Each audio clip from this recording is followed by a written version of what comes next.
Hello, everyone. Welcome to the Self Love Society podcast. This is a show for people who are on the journey of self discovery and wellness with a dash of foolishness sprinkled on top. This is a safe place to learn, laugh, and discover your own individual path. Well, hey guys, welcome back to another Self-Care Sunday. This is Nkiru, the Love Guru. And this is Tony Gillen, licensed professional counselor. We are so glad to have you guys back again for another wonderful week.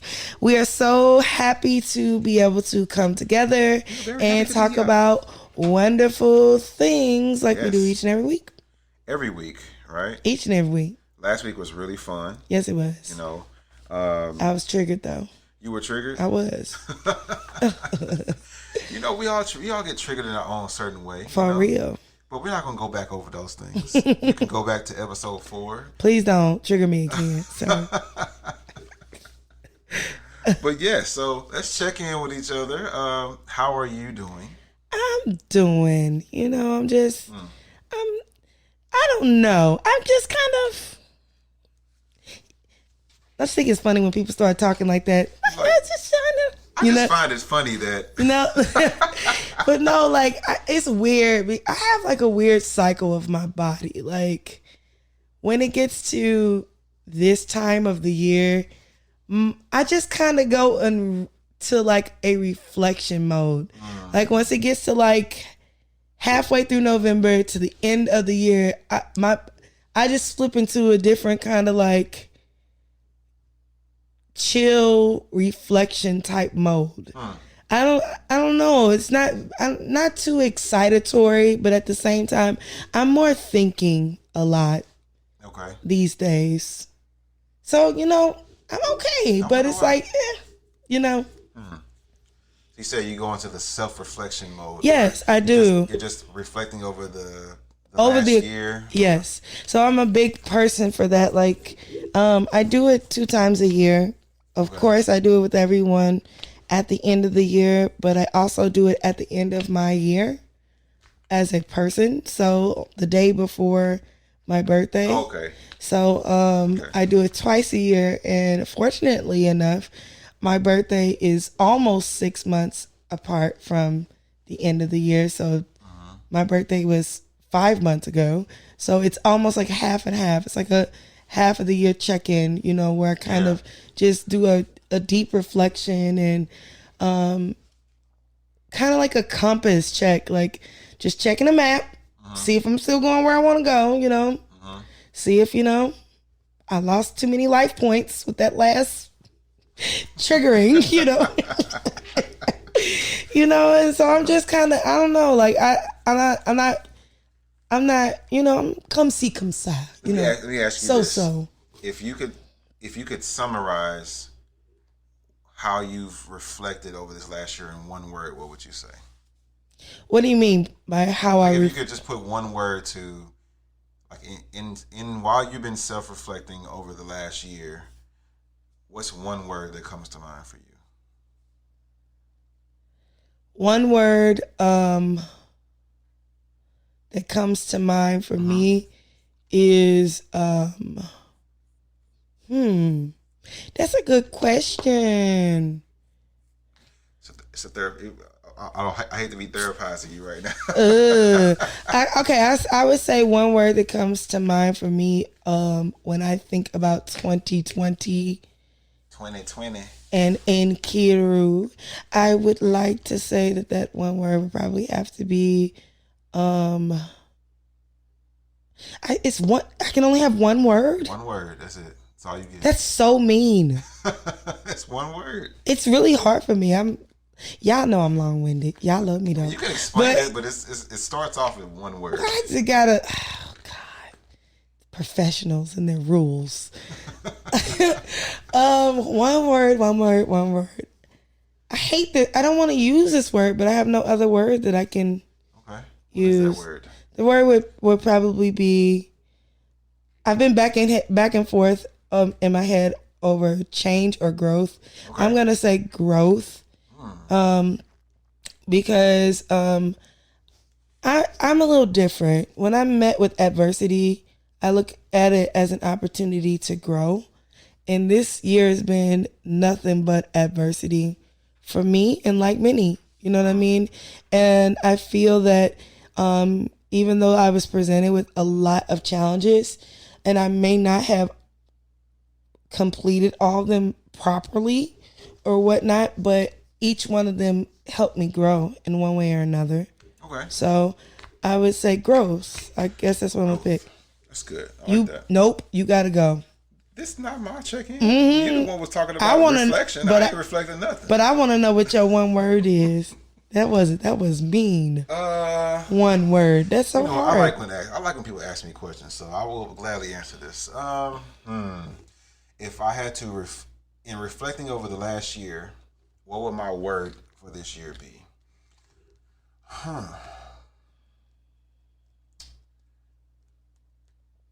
You know what? I think my one word would be redefine. Redefine is good too. Be redefined because I think that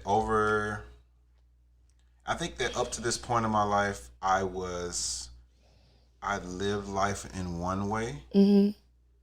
And I had one way of looking at things. And I was on one path, like in terms of my life and goals. One perspective. Not even one perspective, but just like vision. I had my own vision. Yeah. And this year, everything just kind of shifted. Like everything, it's like the season finale of Tony's life. This year was litty. Like, this year was like, listen, comfort zone. What's that? Blow that mug up, and I was here for it. You know what I mean? Like this was shaking a lot of people out of their comfort zone. But like 2020, like I said, the beginning of the year was kind of a beginning of who I am now. And so I would say that, in terms of what I'm doing in my life, what I'm doing in like personal life, my career life, as a father, going through this year has been a redefining moment in my life because now I have a new path, a new set of goals, a new mindset to a certain degree. And so I would say that would be my word. You remember the beginning of this year? This year started off trash. Do you remember? Yes. Did somebody pass away in January? No, I'm talking about like the first day of January. Do you remember? What happened the first day? Australia was on fire day 1. And like day 2, they were like, "Oh, we're going to war." It started off lit. Like 2020. Like such a long time ago. It seems like 4 years ago. It was something big that happened in January, and then it was so many things. In February. Kobe died at the end of January. That's what it was. But at the beginning of January, there was 1,000 things that happened. Yeah. Like it was just like every day was something. Yeah. And then COVID initially started in January, but it didn't come here until February. Okay. Yep. February happened with COVID. Yeah. And then March, that's when everything kind of went crazy. That was when the shutdown started. That's when the shutdown started. Remember there were UFOs? Do you remember that? That was such a small day. That was a filler episode. You know what else was a filler episode of 2020? What? The killer bees. Do you remember that? What happened to those? We should be worried. That was one of those memes that was like, what's next? On the next episode of 2020. So random. Wasn't it like This is Jumanji year, for real. It was something else that came out. I forgot. There's so much happening. So much has happened this year. I can't keep up with this. They're like, you know what? Everything that you ever wrote for every episode of Earth, we're doing it this year. Yeah. We're going to do it all. This year will be in the history books. It's got to be. Like, they have to teach this. They have to teach this as a separate elective class in history. Like, Daddy, do you remember 2020? Were you alive in 2020? Yeah, I remember 2020, son. That was a weird year. This is a hell of a year. For real, this is like Great Depression famous type year. When you think back on Great Depression, nobody was like, "Oh yeah, people are gonna remember Great Depression." Nobody knew that. Mm-hmm. At the time, they were just trying to survive. This is literally like Great Depression level of survival. Y'all, shout out to y'all out here surviving 2020. Y'all out here some beasts out here in these streets. Some of y'all living recklessly though. Yeah, but we got our mentality intact. So with the mask on. Listen. Wear your mask, people. Please do. It's funny because I was thinking I don't even think about putting my mask on anymore. I naturally just put it on as I'm going anywhere. I'm sorry. I'm not laughing at the mask. I'm laughing at this meme I saw earlier with the ridiculousness of the elaborations on these masks, and it made me think of that. So that's why I'm laughing at. I'm sorry. Yeah, I don't know. But yeah, this has been a year. Just wear a mask. Just wear your mask. It don't need no feathers. You know, maintain 6 feet distance if you can. You know, just be safe out here, guys. You know. What about you? How you doing? You didn't answer. I didn't answer? Nope. We were still talking about me. Tony, how are you doing right now? That's right. How are you doing? You know what? I'm just processing. It's very reflection time, isn't it? I'm just processing, you know, where I'm at right now, you know, and how I feel. Yeah. And it's so fitting. What's next? I don't know, I'm kind of just if I had to put a picture to it, I'm just floating in a void. I'm just floating. Yeah. But I'm not in any danger. I'm not going too fast and not going too slow. I'm just floating right now. I'm just taking things as they come. It's natural. It's like what's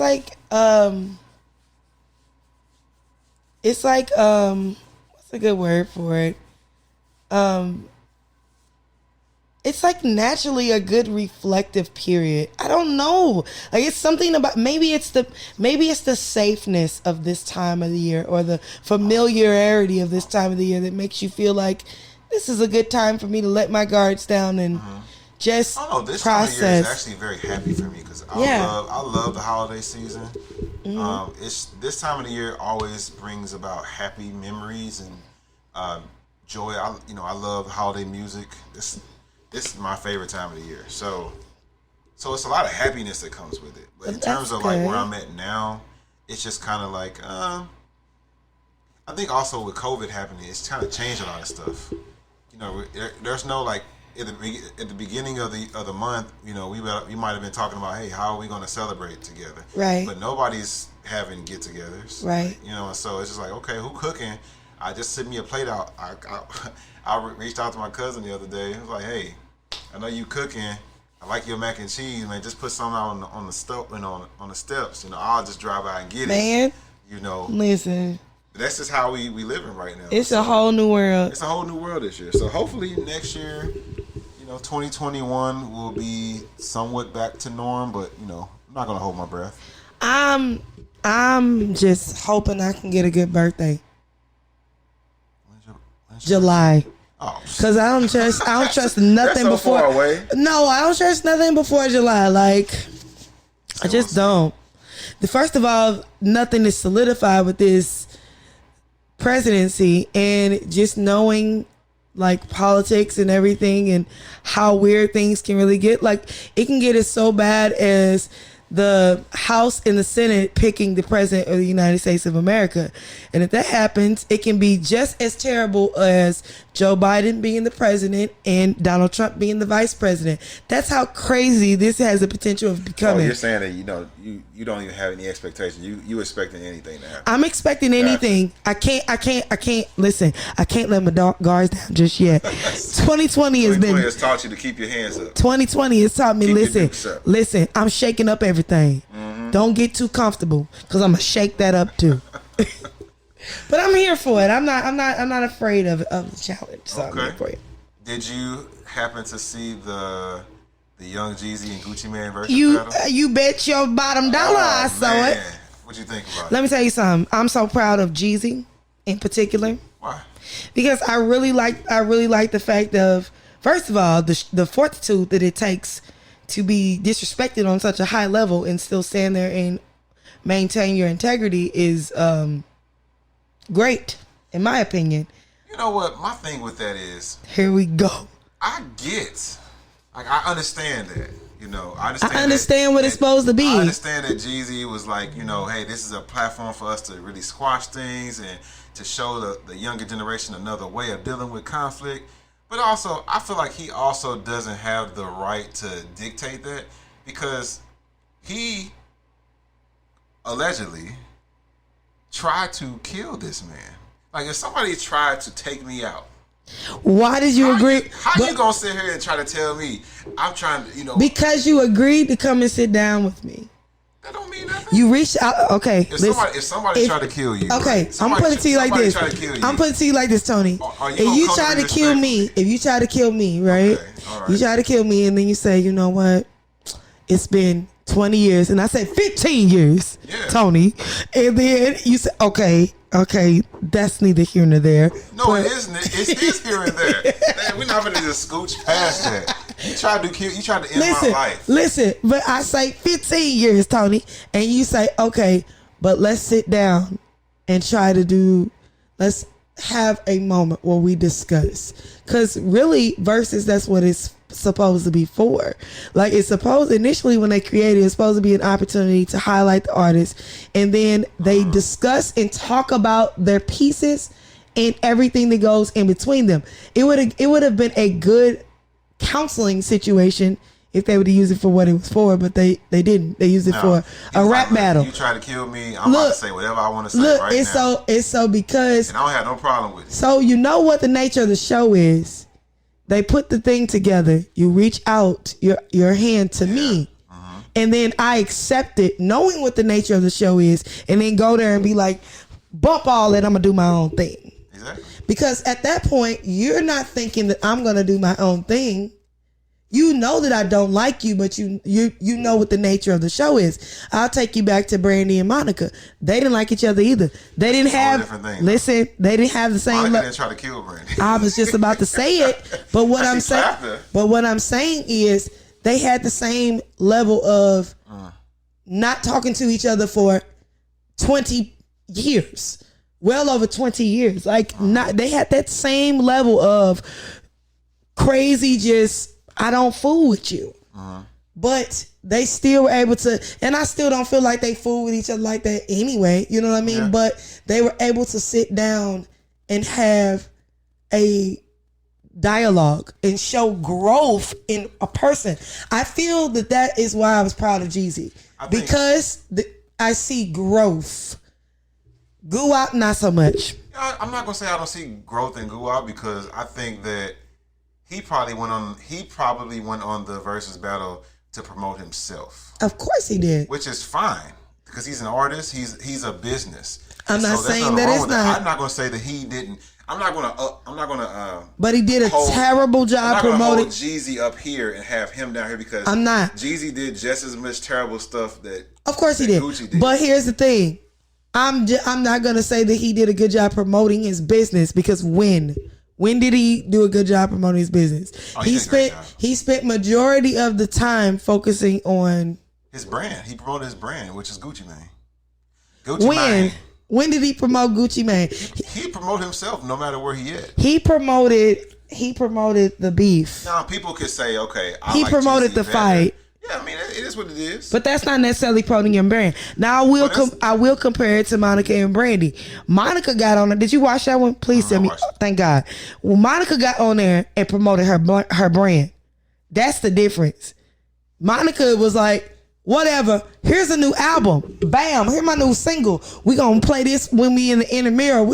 Monica got on there and promoted her brand. She came on there as Gucci's a little different, because Gucci put out music almost every day. That's fine. There's not much she got. He out here already, but I think a lot of people. I'm proud of Jeezy. You can't make me not be proud of Jeezy. I'm proud of both of them, honestly. I don't have no. Now I will say that moment where it got a little tense. I was like, oh shit, what's about to happen? I was like, this man better not have a. But man, hearing all that music, it brought me back to college days. I was so excited. Driving back and forth from most states. I may have hit a pancake or two. Bumping T on 101. I may have bust out into the dance moves of the whole nine. I may have. It wasn't no dancing. Listen, I was in my living room. Hey, especially the DJs. Shout out to the DJs at the beginning. They was lit. I feel like I was back at the icebreaker at Missouri State. Everybody has that. Listen, everybody has that random hole in the mall that everybody went to in college. Whether it's the Oak Tree or the Oasis, or for you the icebreaker, whatever it is. You had the icebreaker. You had. It was a lot of things. We had a lot of parties. It was a lot. That's good times. It was a lot of good But times. I'm grateful for that. You know what I mean? That gave me a lot of nostalgic moments. Yeah. So it gave me the ability to appreciate those moments, because you go through life and you forget about things and you forget how great they were. You're like, man, that was great. And that's what music does. Music I love has it. a way of putting you right back where you were when you heard it. Yes. Which is, a good way to use music for therapy. It helps you to relive certain moments in your life and be able to process them. Mm-hmm. And so for me, I thought of nothing but happy moments when I heard a lot of Jeezy music. Because I remember driving in that black Monte Carlo 95 with the American Racing Rims on it, with the tinted windows. That was me with the snowman T-shirt and the do-rag. That was definitely not me. That was me. I was like, man. I do remember though being with like my girls from school, like getting together, being in the dorm room, getting dressed. First of all, we getting dressed super early because we not paying to get in. That's just not happening. I'm all the way funky. We already college students. We're not paying to get in. So we're getting there, dressed and whatnot. You didn't have to get there early to get in for free, did you? So Yeah, do a shoulder leg. no, early in certain, it depends. It depends on what it is and what day it is. It depends on if your brothers are throwing a party or if it's just a regular night. It depends on what it is. You know what I mean? So sometimes you got to get there before 11, or you got to get there before what is it? 9:06 or whatever the random. You got to get there before 10, 11. Yeah, you got to get there before whatever this random time is, or you got to pay. Or I remember the Kappas in Alabama. Listen, they threw this party. It was called terrible. It's horrible when you think about it now. But you're kids. You don't think about this kind of stuff. You like. What was it called? It's called Bear As You Dare. Hold on, what? Bear As You Dare. Bear As You Dare. Okay. Yes. Okay. So, however bear you dared to come there was going to determine how much you paid to get in. Oh. I said, just tell me how much the cover is, because I'm not. I'm not doing it. We had the Pretty Nasty at our school. That's That's the Kappas and the Qs. Shout out to my boy Quan. Hey, Mr. Kappa Avasai himself. And I didn't know. I knew a few Qs, but I was really cool with Quan. But they used to put that party on, and it was an event every year. Man, it's a good time, though. Yeah. So that's kind of what happened. We'll have to talk about college. I know. We need to talk about college. Have a college show about days. College days. Yes. Yeah. Reminiscing. Yes. What else we want to talk about? Recap. That's no. We're recapping our affirmation. We want to do that now? Yeah. Okay. Our affirmations. Yeah. So, did you have a chance to what affirmation resonated with you? I am healthy, honest, and a whole soul. How so? I feel like that is important to being full. Like as I was going through reflection and thinking about my journey and where I've kind of been since me saying Happy New Year's to now, I had to ask myself those 3 questions. Am I healthier? Have I been honest with myself on this journey? And has it made me whole? And if not, identifying those marks. So like, I felt like while that is a great affirmation, I felt like I hadn't always applied that understanding daily. Yeah. And so that was one that really stuck out to me the most. And that's something I want to incorporate more moving forward. You know what I mean? Making sure that that every decision I make is a healthy one. It's me being honest, because a lot of times we make decisions and it sounds good to society, but it's not really honest to who you are. You know what I mean? Like you're lying to yourself, but you're fooling the world type thing. You know what I mean? And does it fulfill me? Does it make me feel whole? Even though it may fulfill others, but is it making me feel whole? So that That was my one that That's the one that really. you know me, I be trying to work with all of them, but that was. Anytime you give them, it's always one that sticks out. I try to close my eyes when I'm listening to them, and I'll have a certain feeling when one of them is said, and that's kind of the one I go with. The one that I went with was the one you put last week, where you said, "I have risen above circumstances and walked towards my purpose or my promise." And for me, it kind of goes back to that when you said the one word that I would yes, describe. the one word that was I said, describing.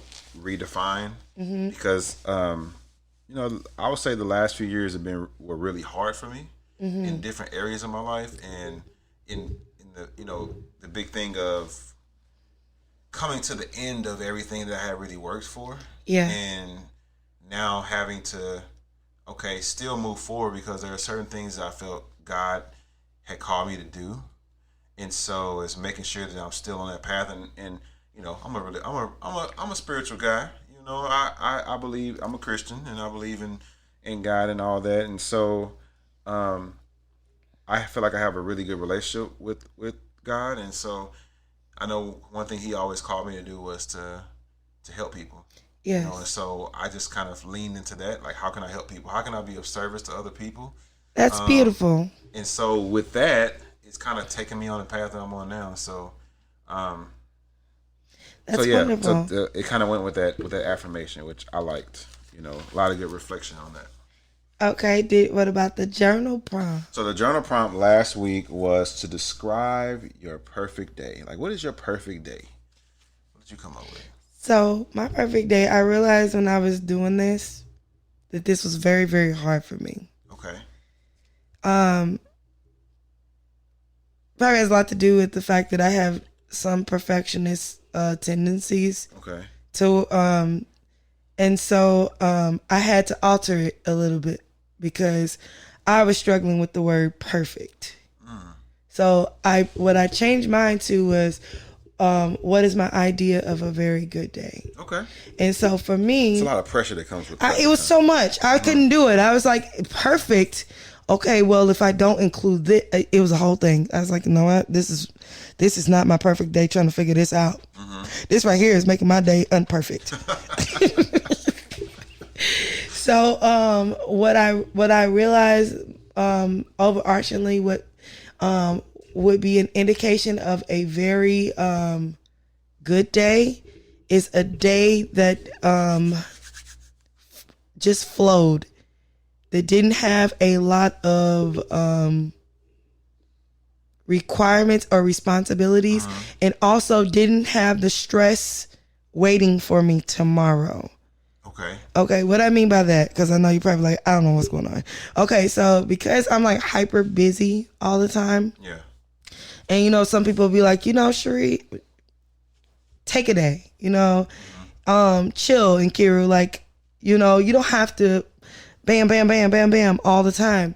But I know that if I do that, then I'm going to be thinking about, well, tomorrow's going to be, because I'm going to have to like pick up the slack from, because you had a day off. Yeah. So it's way overthinking it. But that's what I do in real life. Yeah. Like in real life, if I take a day, then that next day is always like, oh, I got all this to do. And I wouldn't have had all this to do if I wouldn't have took that day. You know what I mean? So I incorporated that to saying, okay, well, having a day where I can just do all the things that I love, like art, and enjoying art and music, and being around people that I enjoy company with, and having great conversation, and maybe because I like to be competitive, so maybe having a game night or something of that nature, just having a good time. And then also having in my mind knowing that tomorrow I'm not gonna have, there's no worries for tomorrow. Okay. There was nothing that I was supposed to do during this time. You know what I mean? That would be a perfect day. Well, not a perfect day, but a very, very, very good day for me. See, I wasn't thinking about none of that. I'm so sorry. I wasn't thinking about I did it what I wrong. had to do the next day. I did it wrong. I automatically assumed that nothing was going to change in my personal life. This is just, it's like a what do you call it, the fry in the pan? Yeah. It's just a random day where you get to do what you want to do. Yeah. You know? So I wrote down mine because I'm very descriptive. Yeah. And I can sit and close my eyes and just imagine it. So let's hear ready for this? Let's hear what not stressful brain. Let's hear from what a not stressful brain sounds like. Okay. So my perfect day at this moment of my life. So I was sleeping until 11 a.m. I never get a chance to sleep in for real. I have this thing where, especially if I have my kids, they don't let me sleep till 11. And if I don't have my kids, I'm probably busy doing something. So then I have to get up early. Right. So wake up at 11. Then I would go for a hike. Oh, yes. Now, I would love to go. One of my goals, I don't know if it's a goal, but it's something I would like to do. I would love to go on a hike in the canyons in Arizona. Oh, that would be super dope. My cousin lives there. Shout out to Mikey. And I always said I wanted to go visit him, and then we can go walk the trails. I would just love to see it. Yeah. But while I'm here, I like going to Queenie Park. That's like one of my favorite places. Queen! I grew up at Queenie Park. Yeah. So I would like to do that. So go on the whole trail, not an abbreviated trail, but the whole thing. It's like 5 miles long. Then after that, I would like to go for a light lunch at a seafood restaurant. Yuck. Where I would get a salad and a shrimp po' boy. All right. A little shrimp po' boy, not a big fat one, just a nice. Just a nice little quaint po' boy, with a little bit of shrimp on it. So then, after that, I would go to a movie because I love going to the movies. That's like my favorite. That was my self-care before COVID. Before COVID, I could just got up in here and became a whole jerk. It'll be a Tuesday at 7. I'm like, I'm gonna go take myself. Tuesdays was lit for movies. $5. What you talking about? Or Sunday at 12. It'd be just something random. But I like going to the movies. And it could be with someone or by myself. It doesn't matter. So after the movie, then I would go to dinner. Now this will hopefully be with someone else. Dinner at an upscale bar where I would have 2 to 3 Long Islands, a small salad. Can I ask you a question before we move forward? What? Is all of this by yourself, or are there people with you? I would prefer to be someone with me. Okay, continue. But if no one's available, I can do it by myself too. No, this is your perfect day because would you prefer companionship, or is this I kind of want to? Because some people like to have a solo. That's a good question. Would it be so? You know what? I guess. Okay, so if I'm going to answer that, I'll prefer it to be with someone. Okay, continue. Someone that I could spend the whole day with. Yeah. Because I can't be driving you back home. Yeah. We flowing here. And then you can't get on my nerves on my perfect day. So it got to be somebody. Messed up my po' boy. So the perfect day got to be with somebody I can spend the whole day with. And not She talking through the video. Yeah. Can't be talking through the movie. Or you don't want to walk because you're tired, and now I got to wait. I got to slow my walk down because now your legs hurt, and now you got to go to the hospital because you done pulled something. They not perfect no longer. No. So I would go to a dinner at an upscale bar where I would have 2 to 3 Long Islands. A small salad. Some reason salads just taste so much better when I've had a Long Island. I don't know why. It's like it just goes together. He says it's a perfect combination. Yeah, it's a perfect combination. And then I would have a side of fries because you got to have balance, right? You got oh my God. And the fries. What kind of fries? Just regular. What's regular fries? That doesn't exist. Crinkle cut, straight cut fries, curly fries, steak fries. Don't like curly waffle fries. I only want waffle fries if I go to Chick-fil-A. Probably just be some just regular straight fries or crinkle cut. I like crinkle cut too. Okay. But I've never been to a bar where they had crinkle cut fries. So I would imagine it's probably straight cut. They got crinkle cut fries. I've never seen it at like a restaurant like that. Like not a restaurant, but like a bar and grill. I don't really see them there, but that's what I would have. And good conversation. And then afterwards I would go home. Obviously, because I've been drinking, I wouldn't drive myself, allegedly. And so it would be an Uber or maybe the other person. And then I would go home and make sweet, nasty, sloppy love to my lady. That's your day? With no condom. Because that part's important. That's important. He said, you got to put that no in protection there. whatsoever. He said, and I mean... Just diving in. And I mean that. Yes. That has to be on there. No inhibition, nothing. You're very particular. I don't know. I think I'm just so like... I don't know. I don't know. I don't know if that's bad. I feel really bad right now. Why? I feel like I should have a better, like, I feel like, I don't know if I'm just like, listen, if just peace, that's all I need. Like, I don't know. Yeah. I don't know if that's a bad thing or a good thing that I don't have, like, I feel like I should have a day and I don't. Like, it's just like, I don't, listen, anything as long as I don't have to be stressed next day. I don't know why that was my first way that I went. Also, did you know that you had a 2-point to that? So the second part to that journal prop was what can you do to manifest that day? Oh, what can I do to manifest that day? Yeah, and what I put was what I can do to manifest that day is to better monitor stress and how I deal with it.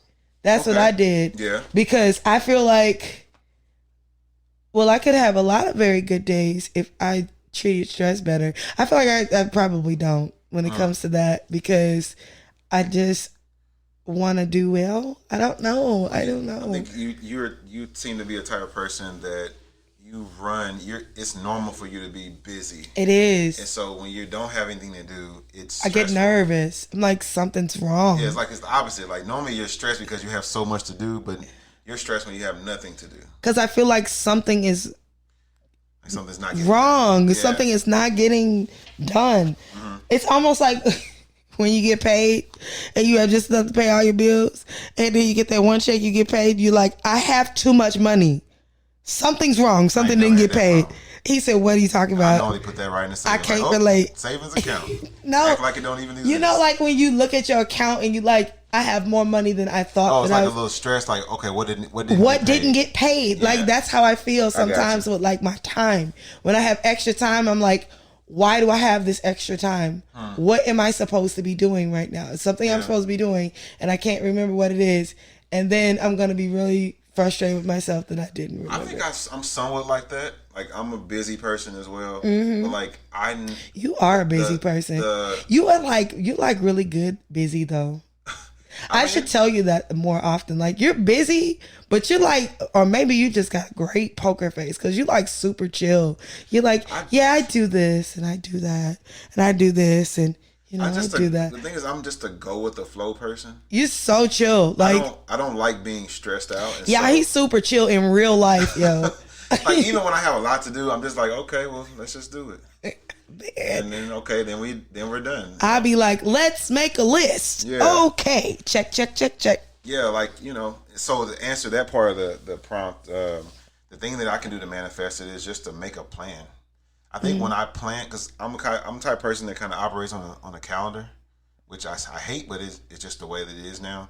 But like, if I plan it, if it's on my calendar and that's set to go, then it's more likely that it will happen. Okay. If I have to wait till an open period to do it, then it'll never happen. Okay, pick 3 numbers. 3 numbers? 3 numbers. Between what? Just 3 numbers. 3 random numbers. 3 singular numbers. Oh, single digit numbers. Okay. Probably 3, 6, and 5. 3, 6, and 5. Okay. So, what is the significance of this? He said, what is the significance of this? Dang it, this didn't work out the way I wanted. You picked too many numbers. You said 3. I know. Pick 2 now? No, pick 3 numbers. Pick 3 different numbers. Okay. 3, 6, 8. It's worse. Oh, never mind. All right. Third chance of charm. 3, 1, 2. 3, 1, 2. That's perfect. Okay. So 3, 1, 2. So let's say by March the 12th. Okay. You will make a plan for your perfect day. Okay. That's the furthest date. Or March the 21st. That's the furthest date from now. with those numbers. Okay, March the 21st. I need to make a date to have that perfect day. Yeah, because you said that's what it takes for you to make a plan. Yeah. Maybe. And I'm gonna ask you. I'm gonna put it in my calendar on March the 20th. Ask Tony about his perfect day. I mean, it's a lot that I would have to accomplish by that time. No, you just need to make a plan. You don't have to have your perfect day. You just need to make a plan to put it in motion. Okay. All right. We'll see. We'll see. That I will keep that in mind. I need to put that on my calendar to think about that. Actually, not to actually plan the day, but I need to set a time to actually sit down and think about setting a plan. Yep. So I gotta do that. I'm putting it in my phone right now. 3/21. That's actually one of my mother's birthdays. Is it really? I did a good job picking. Mm-hmm. Well, you picked the numbers. I just kind of cheated and forced you into those numbers. Hey, it is what it is. I said 365. I was like, there's no date for that. I was like, oh, that's like a year. Then you're like 368. Okay, this is going in the wrong direction. Said this is not working out the way I planned. Oh man. So we're going to talk about our topic today. Okay. I thought you would be a good person to introduce it, though. You thought I would be a great person? You'd be a great person because I feel that you can identify with this more. I absolutely can identify with this more. I feel like you have the ability to identify with it. I've had moments. But I definitely... I've had my moments. I've had my moments. But I definitely can identify with this. So today's topic is being a vegan or vegetarian or having an alternate diet and being black. Ooh. And how that is, because yeah. Ooh, child. We like our food, right? We like our soul food. We do. I mean, it's a part of the culture. You ain't black if you don't like it. Right. You don't want no chicken? You ain't heard me. Let me tell you something. Every Thanksgiving, oh, you ain't black. Oh, man. How did I lose my melanin? Like, just take it from me. Yeah, just the card just instantly pops out your wallet when you come to the... When I shop in the produce section. When you come to the cookout and you don't eat meat. You like, what? I mean, it's okay. So it's like you're an alien. To fill everybody in, I am a vegetarian. I've been a vegetarian for quite some time. What's quite some time? I've been a vegetarian this time around. Actually, I was a vegetarian earlier part of my life. I grew up Seventh-day Adventist, and they believe in a vegan, plant-based diet. Actually, okay. So that's what they teach. So I grew up conscious of diet with my faith, and when I went off to college, I was vegetarian when I went off to college, so I didn't eat meat for some time while I was there, and then I caught myself being grown and saying, I'm gonna give me some of that chicken everybody be talking about. I'm gonna taste it and figure it out. And you know, it wasn't a thing to where it was like, oh well, you know. So I had, you know, I've eaten meat. Also, I'm not a vegetarian that's never eaten meat before. So I'm strict vegetarian. Yeah, but my father passed away in 2014, and when he passed away, I made a decision to be more conscious about my diet, and I prayed about it, and I believe that God removed the desire from me. So I made the decision to go back to a vegetarian lifestyle for health purposes and just for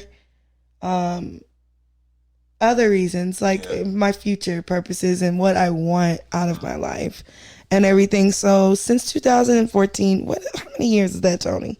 6 years, guys. 6 years. Well, I was the exact opposite. I grew up in a Baptist family where we ate the swine and the chicken. I don't even ever remember eating pork. We would have, like after church, they would order a big old box of church's chicken. Grease just spilling out the box. Let me tell you something about that swine. Let me tell you how I got traumatized about the swine. Oh no. My mom was dating this guy who was a Muslim.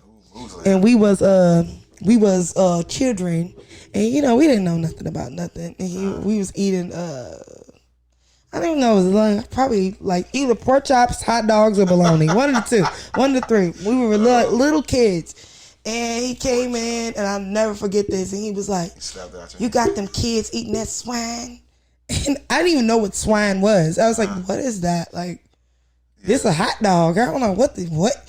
He's weird. I don't know what he's talking about. And I remember he took a pork chop and put it in a jar, glass jar, put it in there and tighten the lid and put it on the back porch. And he showed us that the maggots come out of the pork chop. Never. That was it. That was it. That's it, huh? That was it. That was it. I was like, never. Always eating that? I will never eat that. I won't. I don't care what you talking about. Yeah, it wasn't no health conscious in my family. I didn't have my first salad to high school. My mama was over me. I was a difficult eating child. I was too. I was like, no, not doing that. But when it came, I mean, we had vegetables, of course, but like I was a picky eater. I'm still am to a certain degree. Are you? But I'm open to trying things. Whereas back then, if I smelled it and didn't smell right, oh no, I'm not even putting that near my mouth. But it's better now. Worst thing. What? Worst thing. Smelling and smell right. What's the worst thing? The worst thing I ever eaten? No, when you say if you smell it and it didn't smell right, you weren't eating it. What was the worst thing? So I do not like tuna. Really? Ugh. Actually, when I was eating meat, I could do tuna salad. When somebody makes some tuna, oh, it's the nastiest smell in the world. For real? You like, nope. They put the tuna and then the eggs. How, and then it be all gooey. Ugh. Why do people eat that? The worst thing ever, chitlins. I was like, who's dead? Who's dead? I got a funny chitlin story. How could it be funny? Were you dying in it? Because every chitlin story, I'm dying. Thinking about why am I in this house? So my grandmother, every year during the holiday, she would get her buckets of chitlins, right? And she had to be cleaning them. She would be cleaning them for a while because you had to pull that film off that chitlin, right? And most times you have more crap than you would have chitlins. See, you have multiple buckets, and that house would be stanking, right? And so I remember one day. Oh God! It was one particular evening. I'm trying not to Earl. And my grandmother, I'm sitting in the living room, and my grandmother in the kitchen cleaning the chitlins, and she just starts screaming. And she's like, She's like, come here, get him. And I was like, I thought maybe she saw like a mouse or something like that. So I walk over in the kitchen, and I'm like, what's going on? And she's like, grab it. And looking in the sink where all the chitlins were, there was like a tapeworm. This worm was at least the length of 2 rulers. Oh my God. Oh, and my grandmother was scared. She was terrified of snakes. No. So she thought it was a snake. So I had to grab it with my bare hand. And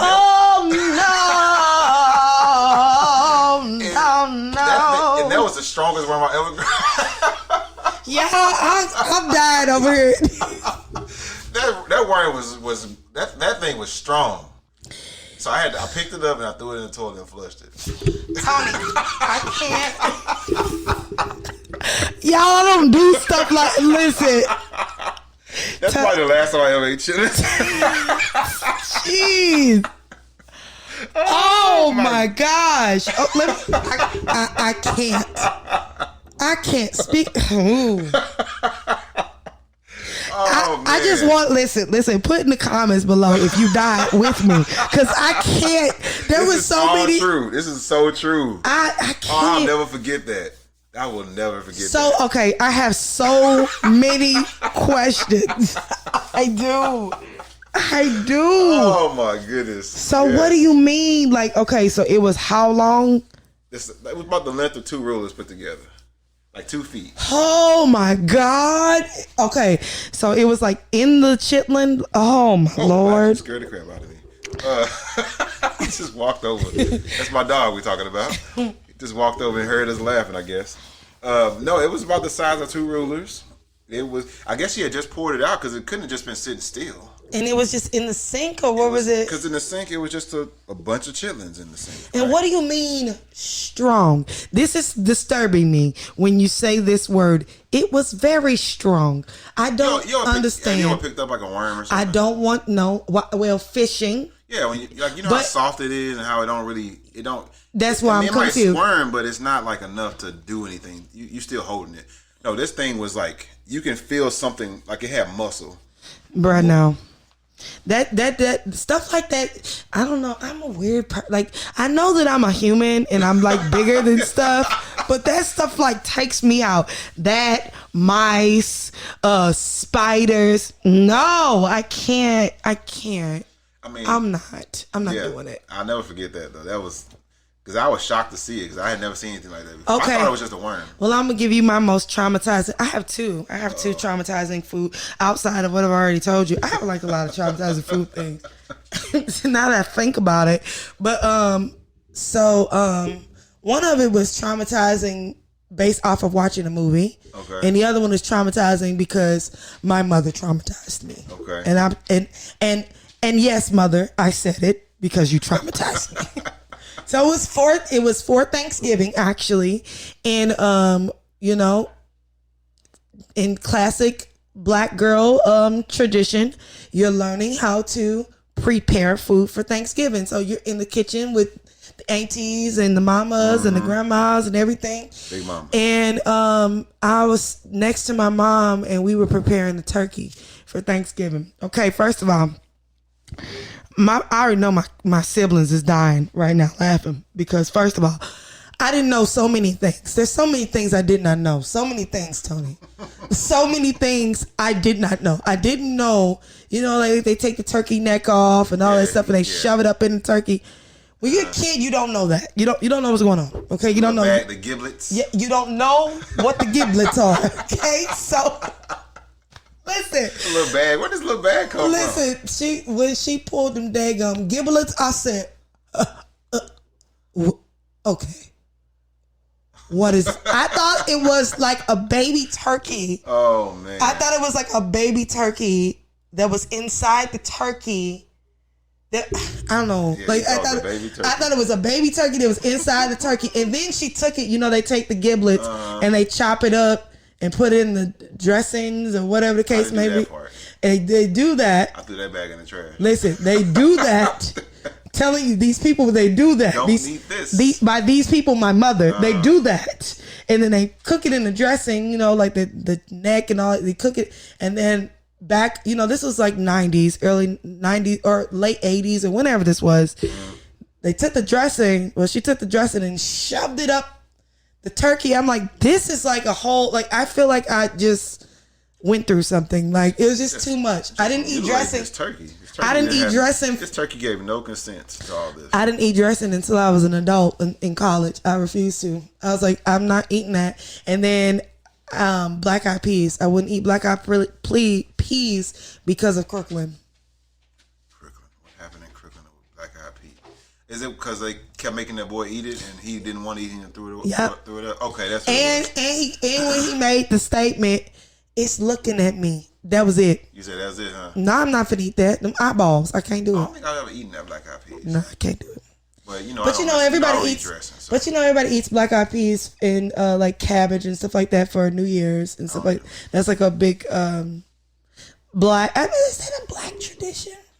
Do white people do that? Do white people do that? I don't know. White people, write into the show. Please write into the show. I'm very curious. Give us your culinary secrets. Yeah, do y'all do cabbage and like black eyed peas on New Year's? I feel like it might be a Southern tradition, but I don't know. That's a good question. I know like older people swear by it, like you ain't gonna be rich or wise or smart or something like that if you don't eat it on the first day. But I wanted to ask you. Yes. So for the people out there who don't know what vegetarian or vegan is, can you define that? Okay, so there are so many different sects of different there's so many different things when you come to dietary. So you have veganism, which a lot of people know about nowadays because it's quote unquote popular, très populaire. Veganism is when you not only is it a lifestyle with your diet, it is a lifestyle period. It is a political position and everything else. Okay. So veganism is you do not eat the carcass of or the flesh of an animal. You do not partake of any of the byproducts of the animal. So that is cheese, eggs, honey, any of that. Leather. You don't wear. Yeah. You don't wear anything of the animal, and you also push for rights for the animal. So that's veganism. Vegetarians, listen, we just don't eat the flesh of the animals. We still eat. You have some vegetarians. There's different sects of vegetarianism also, but the general vegetarian is you eat plant-based lifestyle, and you may eat some byproducts of animals. So you may eat eggs, or you may eat cheese, or some people still do milk or dairy, or but you will not eat chicken flesh or beef flesh or things of that nature. Then you have pescatarians. Pescatarians are those who don't eat any meat unless it is a fish. Okay. So like a shrimp or something like that. They do shrimp. They do salmon. They do stuff like that. You know what I mean? That's pescatarianism. So like there's so many different. You have some people who only do white meat. You know what I mean? They only do chicken, turkey, and that's what they eat. Greens, beans, tomatoes. Right. So there's so many different. But I'm vegetarian. Okay. I'm vegetarian. You are a part of the sect that. But when it comes to my animal products, but byproducts you will. Yeah, but okay, there's a lot of byproducts I don't eat. Okay. So, okay, here's another caveat about me. Technically, I probably could be a vegan without all the extra. But as far as my diet, if I did not have tree nut allergies, so a lot of the substitutes for dairy products in veganism are made with cashews or almonds or walnuts or things of that nature, which I am allergic to. So I don't do animal milk. I drink coconut milk. I don't. Can you do soy milk? I mean, you can do it. I don't. Soy is like a legume, right? It's not a tree yes, nut. Okay. Yes, but I don't prefer it. You know, a lot of people do almond milk. I obviously can't do almond milk. I used to, when I first started, my first milk was rice milk. That's what I went with first because its consistency is very similar to milk. And then as I went through, the two that I do most often are either soy milk or flaxseed milk. That's what I do. I don't do your yogurts. I'm really not an ice cream person. Like I'm the most that I do really is like cheese and eggs. Okay. That's it. Everything. And I will do honey every once in a while, but I'm most like I do a lot of agave. Okay. So I don't really have to have honey, you know what I mean? But the cheese, like the cheese substitutes that they make, a lot of the cheese substitutes that they make are made out of cashews, which I'm allergic to. Okay. So I can't do that.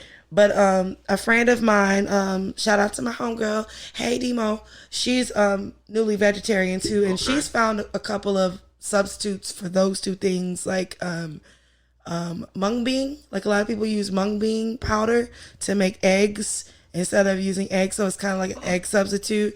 And then you have some cheese, like vegan cheese that isn't egg, but you know that tastes like. Listen, vegan cheese is disgusting. I'm not finna sacrifice taste. I'm just not finna.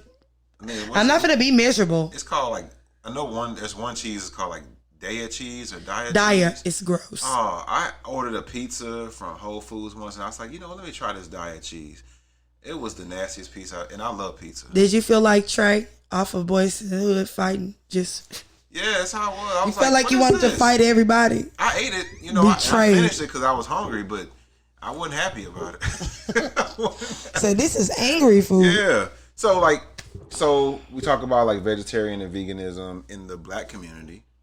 Obviously, there is a lot of progress that's been made in terms of Thank a you. lot of people have Thank been you. trying to make this switch. Thank I know God. me personally.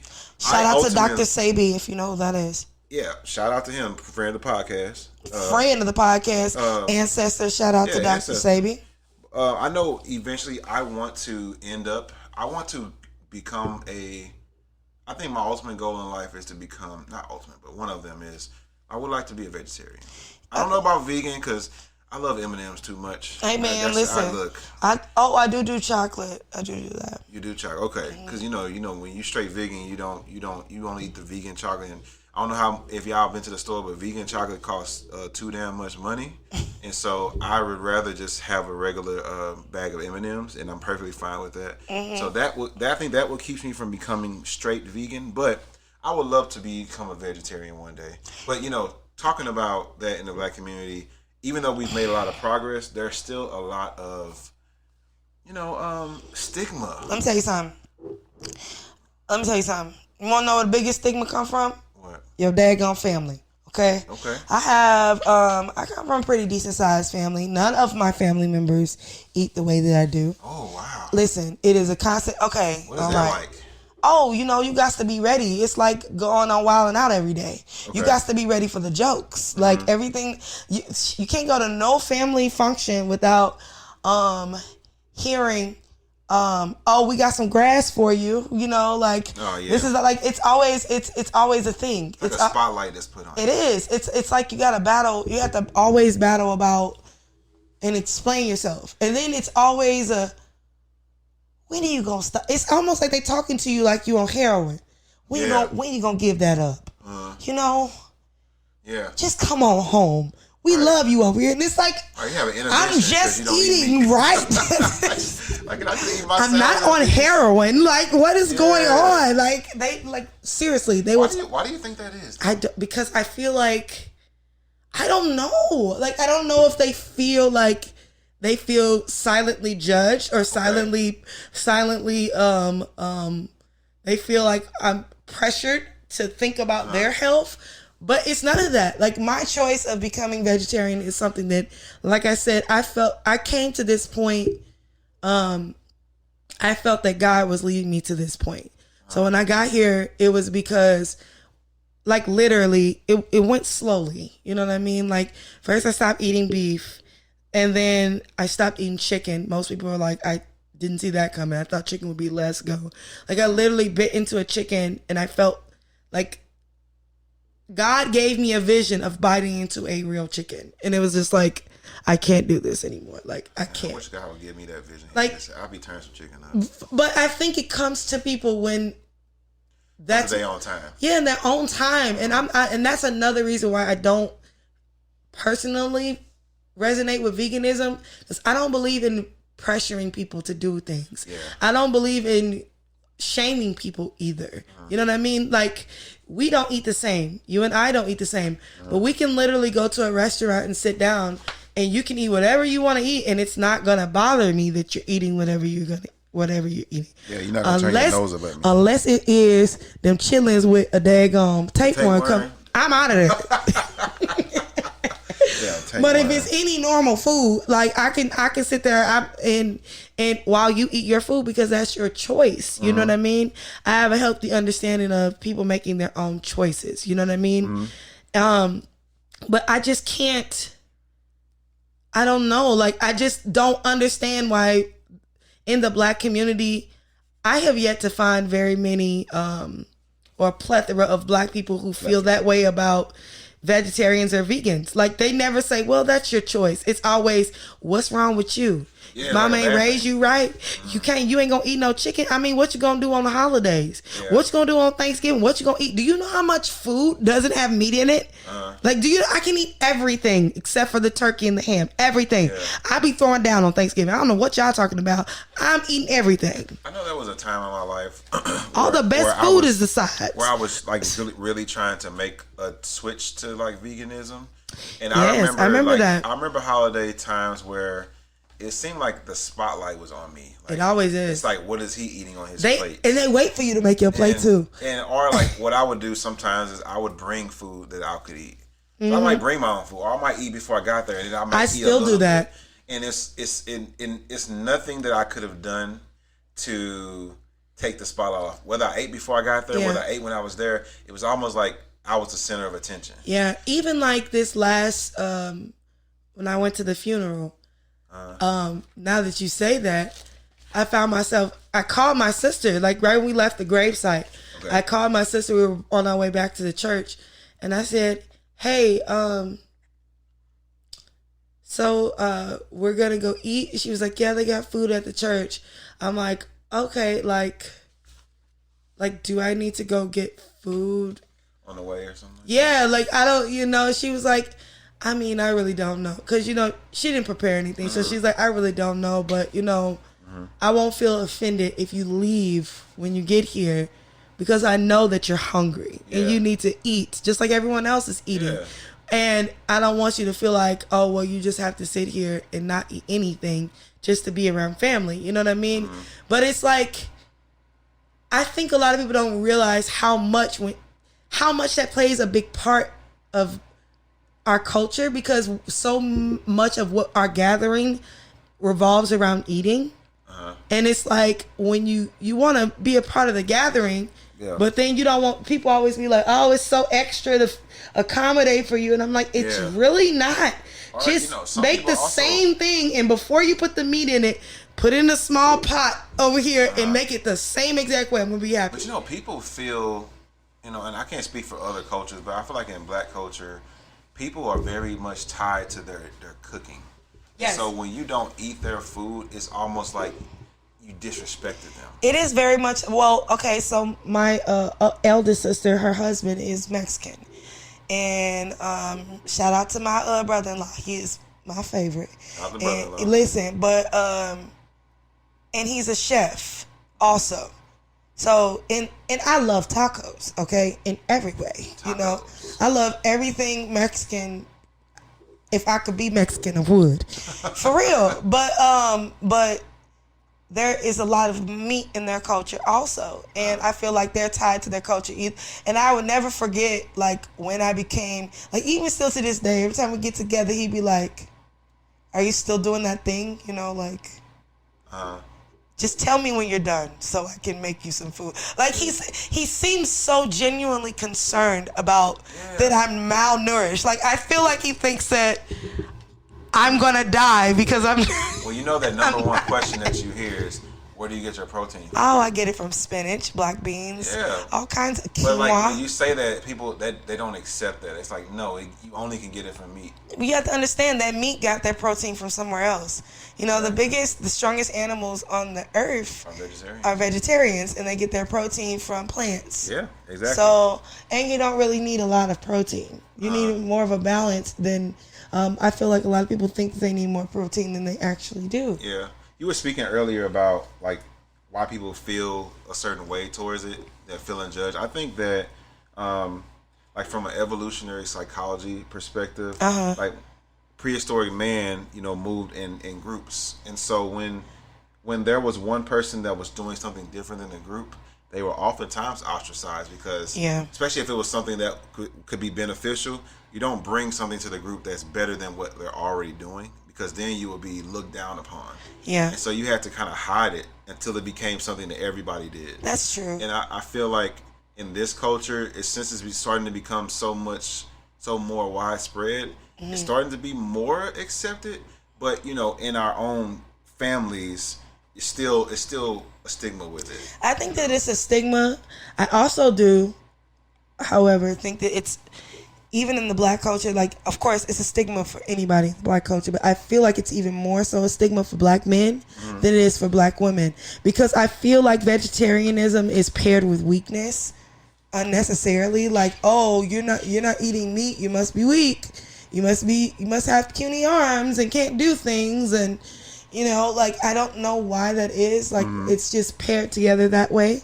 But I feel that maybe that is where some of that stigma could be coming from, because the media has done an excellent job of painting the fact that if you eat meat, you'll be big and strong, or if you drink milk, you'll be big and strong, and all these things that are associated with that type of diet. Which a lot of that came from the agricultural business in conjunction with the government trying to push it. Trying to sell us everything. Trying to sell us everything. When it came, like the Got Milk ads. Like, absolutely. They lied and said that it built strong bones when actually milk destroys your bones. Yep, creates osteoporosis and a lot of things.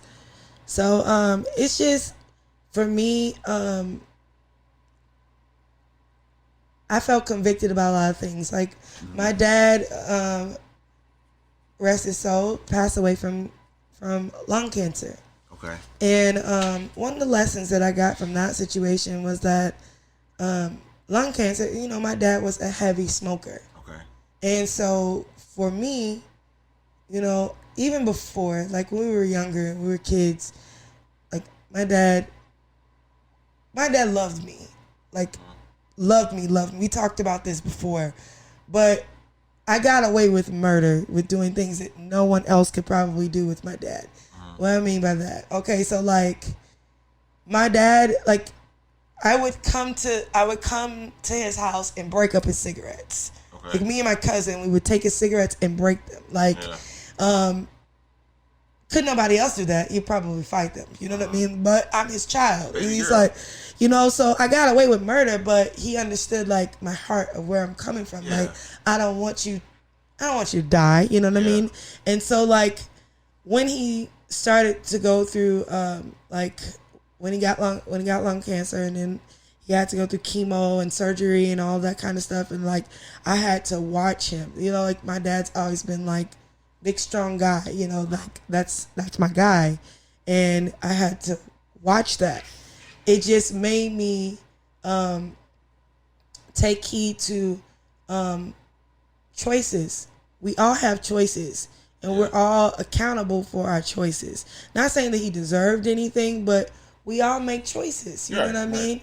And I'm not saying that if he didn't smoke, he still couldn't have got lung cancer, because there's plenty of people who are developing lung cancer right now because of COVID. True. You know what I mean? So like, but I feel that I don't want to just be like, well, I'm going to die anyway, and just live that type of a lifestyle. You don't want to be the YOLO. You know, I would like to at least try my best to put my best effort first. Yeah. So when it's time for me to take the test, I can say, like you say when you say to your kids, I did my best. Exactly. You know what I mean? I did my best. I put my best effort forward, and you know, it is what it is. Now, I'm not saying that I would probably never eat meat again, because I don't know that. In the future, it might change. You know what I mean? Set in stone here.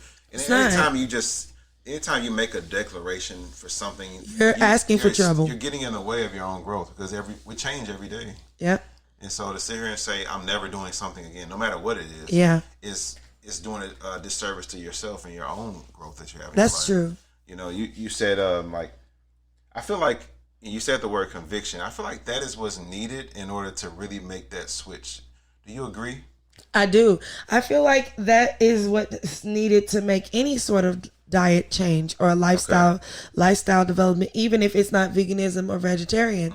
I feel that a lot of times we do things because of a fad, or we are wanting to get to a certain weight or a certain thing, or we want the reward at the end of the day, when it should be really focused on a lifestyle. You know what I mean? Yeah. You should have a deeper reason behind what you're doing.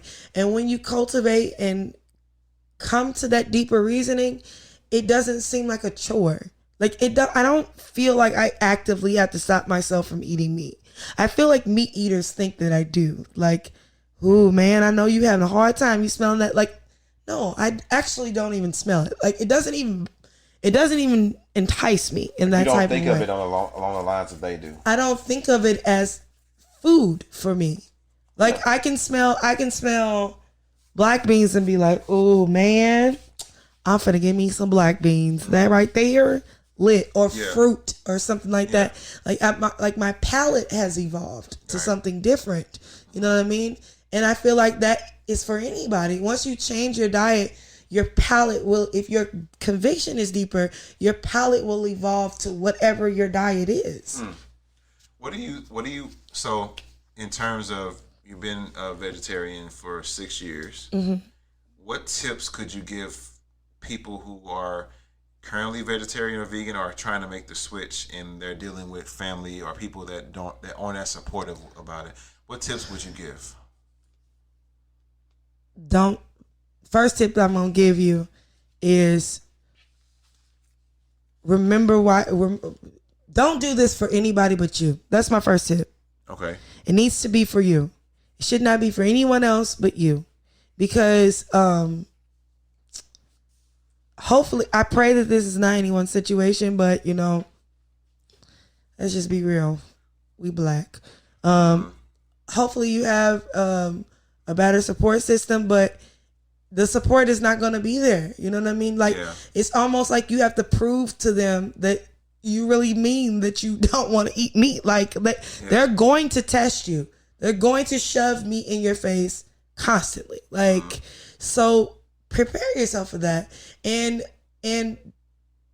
don't feel like you have to please somebody for your choices. You know what I mean? Yeah. Like, I guess a good tip that I can give people is to, before you embark on your journey and when you've had your conviction and you've made your decision that this is what you want to do, maybe take a piece of paper or a journal and write down why you started or some reasons why you want to do what you're doing.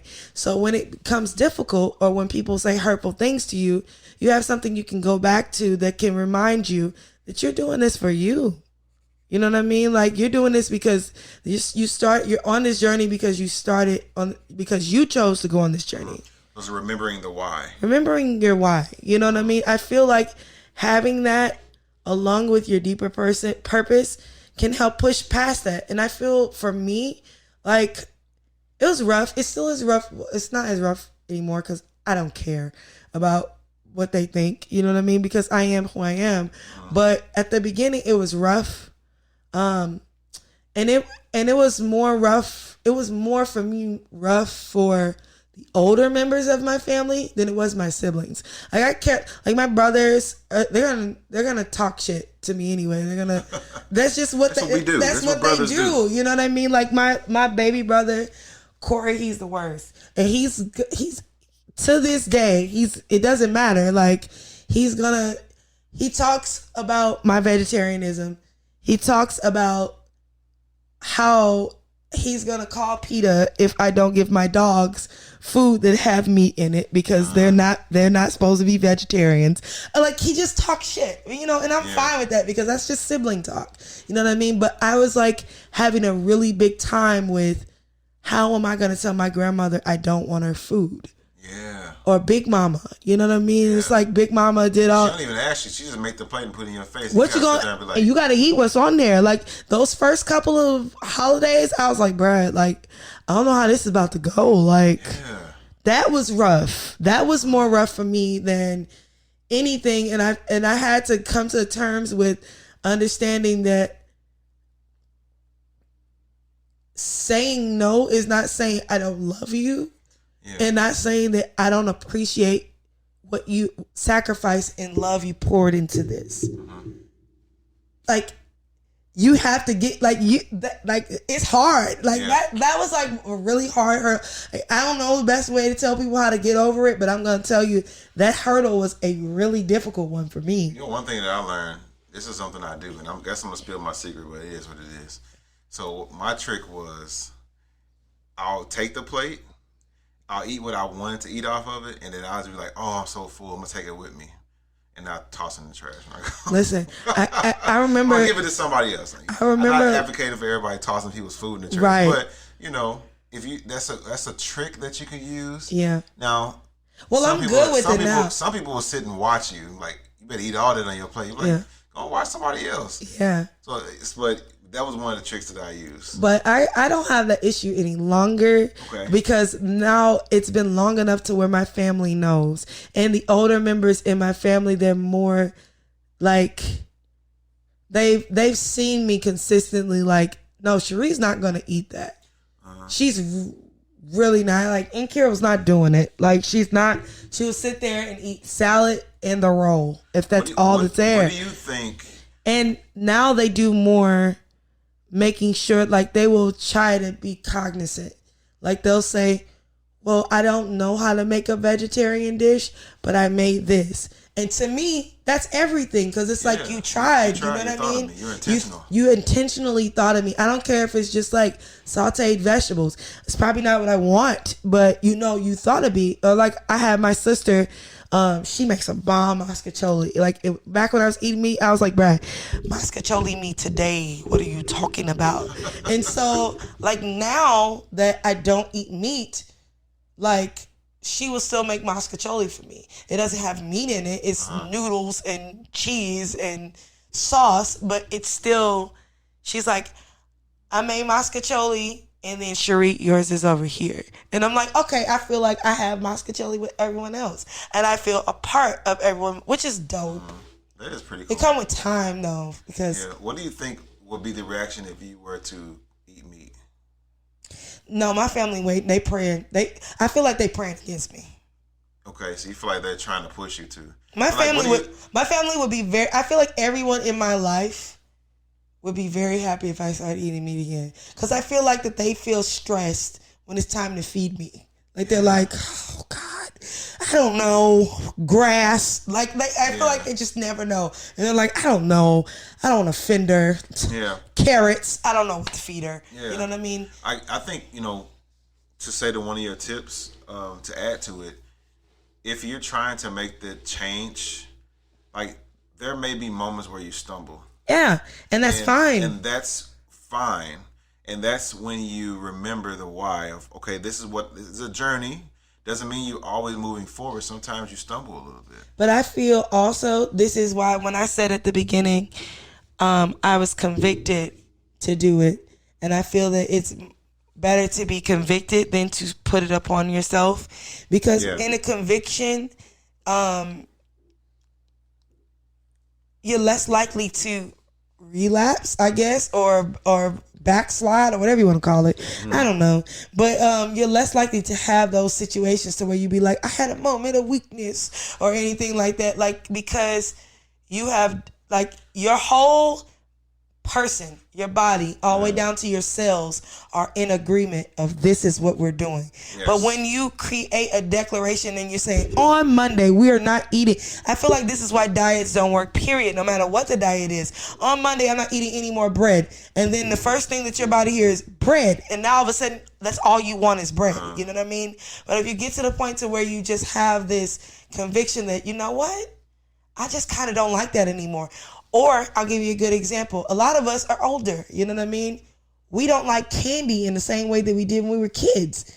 It wasn't like but candy. I like chocolate. I don't like candy.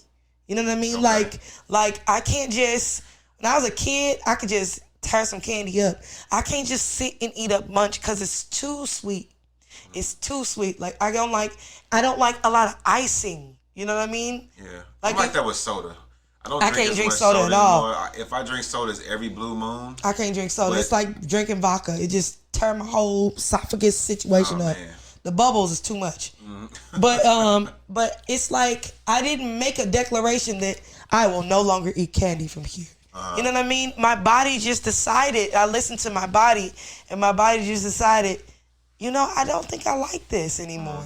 And I didn't feel guilty about saying, no, I'm just not going to choose to do that. Yeah. You know what I mean? But I feel like meat is such an integral part of American diet that it becomes difficult when you have that situation happen with meat. You know what I mean? And then you get mental situations that tie up with it. You start to... You have thought processes where you're like, you start to feel some sort of way. Like I remember, like another thing that, like when you were saying what you did as far as like you would take the plate home or whatnot and say, I'm just gonna eat this later or whatever the case may be. I remember like one day when I was still like battling with how to tell my grandma, my great aunts and stuff that I didn't want their food. Yeah. I would purposely come super late to when I know like all the meat is gone. So I'd just be like, well, let me just get food from what's left. Yeah. You know what I mean? And it was like it was probably like my breaking moment where I'm like, Nkiru, what are you doing? Like, why do you have to why you have to go to this length? You know what I mean? Like, why can't you just be like, listen, I don't eat meat. Like, why is that so hard? I think it's hard because it's like you want to go and relax just like everybody else, but because you eat differently, everybody there's this magnifying glass on you. It's this pressure. Now you got to represent all of the vegetarians all across the world. Now it's like I can't just congregate in fellowship with everybody. Now I gotta defend myself. Yep. You know. Yep. Triggered. Yeah. So I know, and I'm not a vegetarian. I want to be, but I was a strict vegan for probably it was a year. 2/3 of a year. Oh, I thought you made it the whole year. I didn't make it the whole year because by Thanksgiving I had turkey. I'm hollering. But I started to. So during that time when I would do it, I remember like get-togethers were just. It was better just not even go. Which I know it was so stressful. I wanted to see my family and friends, but it was like to deal with the pressure of all that, and then like maybe I want to eat before I get there, but it's like I don't have time to eat, so now I gotta. And also, the food would smell good to me. Like I would like to have some. He said I would like that very much. Pepperoni pizza. But I feel like if you would have indulged in it, then, or if you choose to do this again. If you feel that way, I feel that you should. You know what I mean? If your body is telling you, I would like some of that right now, then you could. I remember my baby brother and his girlfriend for some point in time. I don't know if they still do this. I should ask them. But they do meatless Mondays. Okay. You know, on Mondays, they don't eat meat. You know what I mean? But every other day they eat meat. That's fine. You know what I mean? That's just what they do it together, and that's what they want to do. You know, you speak to kind of segue into one thing I wanted to talk about today was cool. Like the role that your partner plays in your change that you're trying to make. Lord. Like speak to that a little bit. I'll speak to that. So at the time when I decided to change my diet, I was in a relationship. I was in a very serious, committed relationship with someone, and that person ate meat. That person ate all kinds of meat, wild game, alligator, kangaroo, anything, shark meat, like seriously, like any type of meat that, like anything, that person would eat it. You know what I mean? And when I decided to change my lifestyle, this is just me personally. I didn't decide to say, well, I'm not going to cook for this person anymore. You know what I mean? Like, I was just like, well, I'm just going to have to make 2 different meals. You know what I mean? Like, I'm still being considerate of that. I'm definitely still going to be considerate of that other person because, one, I don't believe in forcing another person to make that choice if that's not their choice that they want to make. I feel that a person's diet is a choice that they should make for themselves and they should make on their own. That's just my opinion. It's almost like religion, you know what I mean? Like, because in a way it is religion, you know what I mean? It's the fuel that you're putting in your body, you know what I mean, to house your soul. So what a person chooses to fuel themselves with is their business. It's not for me to tell you what you're doing is right or wrong. I don't believe in that. You know what I mean? I feel like that's so much pressure to put on another person.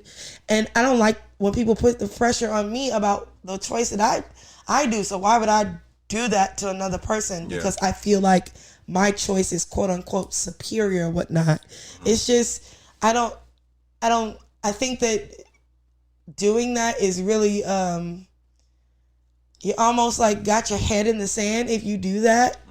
And you feel some sort of way about somebody saying something about you. You know what I mean? Like, and I think kind of in some sort of way, that's my beef with religion. I mean, beef with veganism is because they're very like forceful. Yeah. Like I remember seeing like this story about vegans going in a grocery store and like blocking off all the meat so other people couldn't buy it. Like they made like a human chain. I'm like, why are we doing this? Y'all don't get away from these ribs. Like, what is this solving? That meat is dead already. Like, what are you doing? Like, I don't understand what you're like. To me, like that, I feel like that is so extra and so I can't get with that energy. Like, I've never been a person for that. And if I'm with a person, if that's what they eat, first of all, I love this person. So I'm going to do what I would do for a person that I love. I'm going to prepare what they want to eat as I prepare what I want to eat. And when they make food, hopefully they feel the same way. They're going to prepare what I want to eat as they prepare what they want to eat. Mm-hmm. I just feel like you have to be, it starts with love. You know what I mean? Yeah. If you lead in love and not in control, it's very easy to have that type of situation. Yeah. Because I lived it. Ultimately, the guy that I was talking to at the time, he made his own decision that he didn't want to eat meat anymore. Mm-hmm. You know what I mean? And we're not together now. And still now he doesn't eat meat. Yeah. You know, and he comes from a family to where they have wild game like dinners. You know what I mean? Like they have all kinds of meat. Like I've never seen so many black people eat so many exotic animals in my life. But they was eating them. You know what I mean? Yeah. And he would still go there and whatnot, and he had to go through the same motions and whatnot with his family as I did. And to this day, that same family that would do that, they make sure that he has food to eat. Yeah. They make sure that he has something, you know what I mean? I just feel like it's a process. It's just a difficult one because I am a firm believer that African American culture, diet is a large part of it. Yeah. It is, you know, gathering around food is like 80% of what we do. It's a cultural celebration. Crazy. That's what it is. Even when we have birthdays, we go to eat. Like that, yeah. It's just like second nature. Like we think, where we gonna eat? Food is tied to everything. Yeah. You know, you were talking about when we talk about supporting the person or someone supporting you while you're trying to make this change. I know in my experience, I felt a level of conviction as well because my son was born. And when he was born, I talked about like what it was like for me growing up, where we really wasn't raised in a healthy environment in terms of the way we ate. Right. And so that was one of the things that I wanted to change with my kids. Right. And so I stumbled upon, I was shown in a way, but I learned a little bit about like vegetarianism and veganism and like eating a plant-based diet. Yes. And so I was like, okay, I want to do this because I want to do this for my son. I want him to grow up healthy. I don't want him to deal with the same things I dealt with. Right. You know, and so it didn't necessarily work out in the long term. You know, I didn't necessarily have the level of support that I needed from my partner at the time. Uh-huh. And so, and I will say also that, you know, you talked about like not being forceful. I think there was times when I was forceful. You were forceful about changing, like changing the person. But, you know, also I think in the beginning it was more of a conversation, but, you know, she was not willing to do that. And so it was like it was like a stalemate almost. But, you know, it's almost a challenging situation though. Mm-hmm. So if you're forceful, then obviously the defense is going to come up because you have to understand, like I was saying, our culture is heavily around food. Yeah, it is. So it's almost like if you've been doing this your whole life and this is how like you eat these foods and it makes you think of grandma and it makes you think of family, and then somebody's coming in and we're like, we're going to take these foods away from you and we're not going to let you put these foods with your children, then you don't know, that person could possibly be like, no, I want my child to have the same feelings that I had with grandma, whatever the case may be. So that's why I don't believe that forceful nature ever works. I think you also have to communicate that. Yeah, you definitely do. If you don't communicate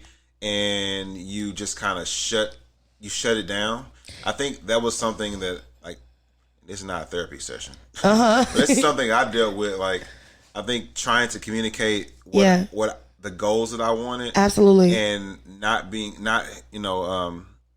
time not really being heard. Yeah, it was almost like, okay, well, if you don't want to make the change, if you don't even want to listen to what I'm trying to present here, then it's like, okay, well, let me just do what I'm going to do. Right. And so then it became a forceful situation, but didn't necessarily start that way. But I do agree with you that when you do force someone to do something, defenses do go up. Yeah. You know, and it makes it very hard to get that support, you know, that you're looking for. So is a difference in diet after having that situation a deal breaker if you are dating someone? Well, Or do you think that it should be for our listeners? I think that you should do some self-reflection on what you want in your life. I will say that in dating, like I would like to find someone who is a vegetarian or a vegan. Don't necessarily have to be 100%, but at least somebody who is already on that way, because that's where I want to go. Right. You know. So you almost feel like that you should know where you want to go, so that way as you're searching you can find somebody that is comparable or at least interested in going on that way. At least someone who's running the same race. Or interested in starting that race. Yeah. Because they may be like you also. And they may not have become vegetarian yet, but that may be their desire as well. And you both can start. You know what I mean? Yeah, exactly. Exactly. So, I think for me, if I were to give any advice to other people out there, I think you have to do some self-reflection and figuring out what is it that you want, where do you want to be, and then finding someone who aligns with that to a certain degree. Obviously, everybody's going to be different. You know, you might find somebody that's like, look, I don't want to make that change at all, and I like eating whatever I want to eat, and that's fine. But, you know, you have to be able to look at yourself and say, okay, is that okay with me? Right. Is that something is this going to hinder me from getting to where I want to get to, or will this help me? Yeah. You know, and so you have to ask yourself that question when you're finding someone or you're finding a mate. Like, there's more than just like, I like you, you're cute, or you are attractive, or you're nice to me. It's a lot about what that person brings to the table and how that's going to affect your life. I agree with that wholeheartedly. I think me being older and my choosing process is a lot different. Okay. And so like when it comes to and the goals that I have for myself, and just looking at family history, all those things tied into one. You know what I mean? Like I feel like a lot of that plays in part of my diet and like why I made the decision and I feel like that together and me going through those thought processes in my mind help me come to a conviction, because, you know, I know my family's not the only family, but my family does have its share of pre-existing health conditions or diet-based health conditions.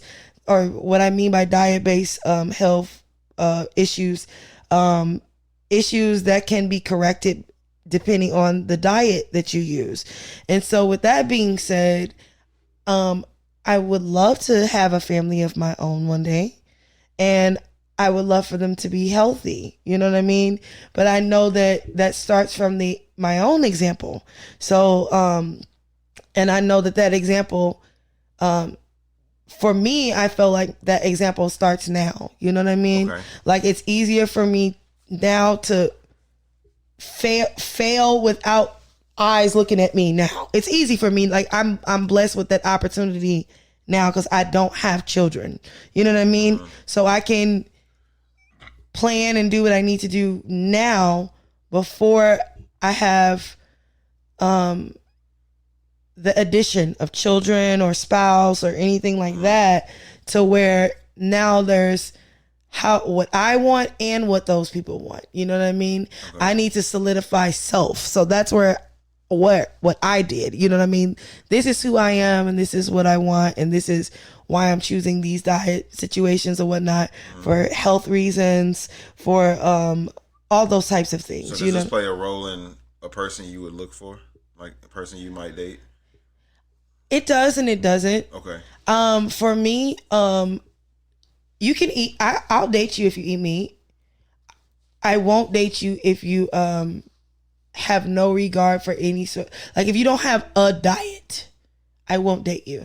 Now a diet is just a regimen. You know what I mean? Like if you don't have any sort of regimen about yourself, then I can't. You know, because a person with a diet, I can do, you know what I mean?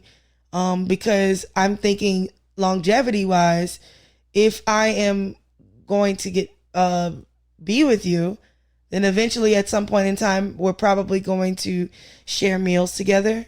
You know what I mean? And I might have to prepare food for you. Yeah. I don't want you to be all over the place. You know what I mean? And just no discipline whatsoever, or you feel some sort of way because I'm very... You want someone to have some structure in their life. Yeah, because that's how I am. You know what I mean? It's not necessarily the type of food as much as it is the structure that I'm okay with, I guess. Mm-hmm. Okay. That's cool. So, I got one question. This is kind of a fun question. Yay. And you all can answer this out there for yourselves. It's not a journal prompt, but it can be. So, if you were a vegan or vegetarian dish, what would you be? Oh man, Ooh, I got so many I like. This is who you are. So I'm trying to. That's why I try to. What dish would you be? Me as a person, which dish would I be? I would be a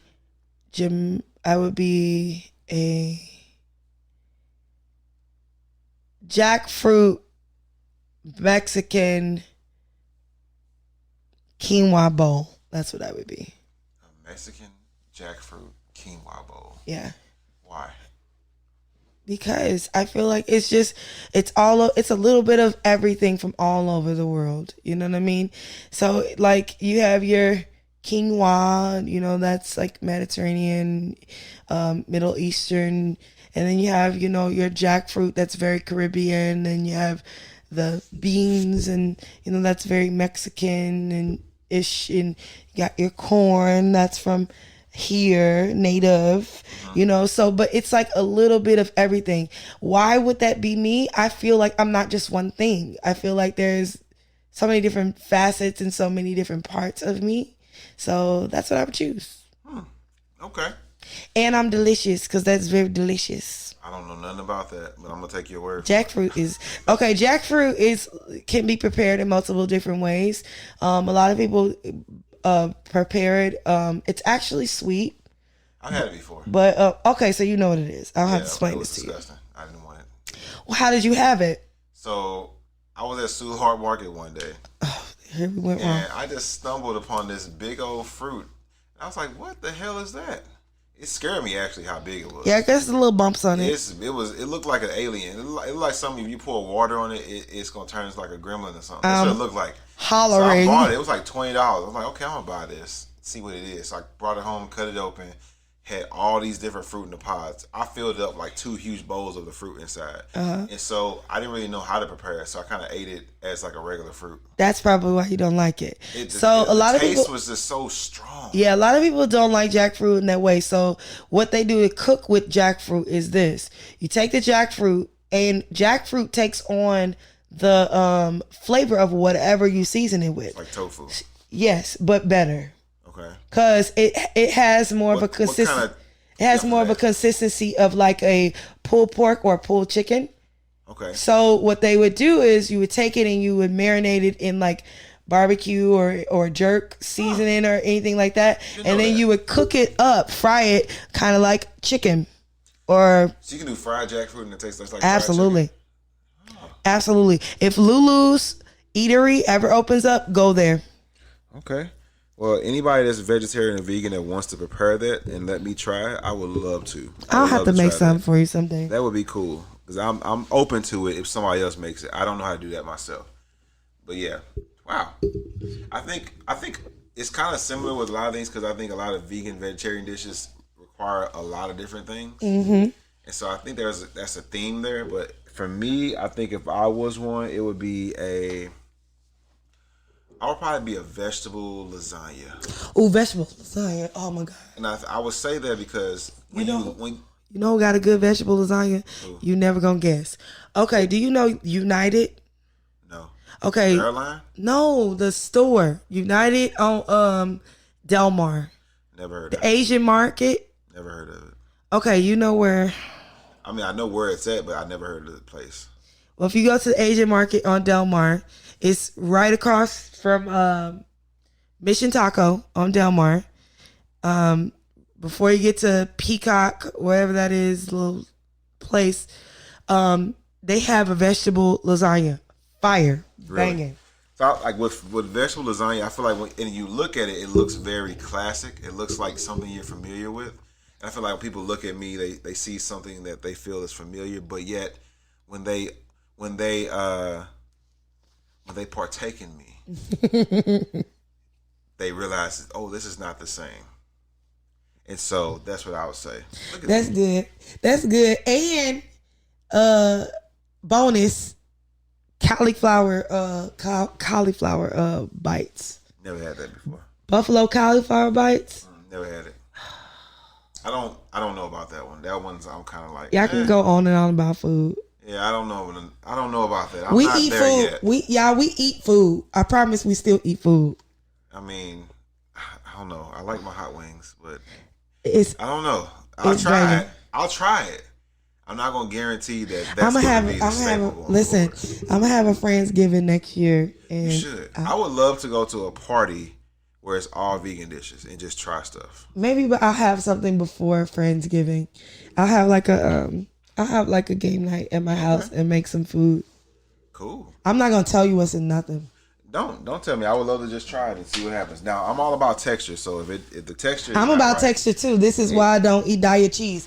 I'm not, and I'm about taste. If it tastes nasty, I'm not doing it. Yeah. So we talked a little bit about this stuff today: vegetarianism and veganism in the Black community. Yes. You know, we would love to get you all's feedback on this topic, or maybe some questions that you have, or some tips that you could share. You can find them on our Facebook page, the Self Love Society.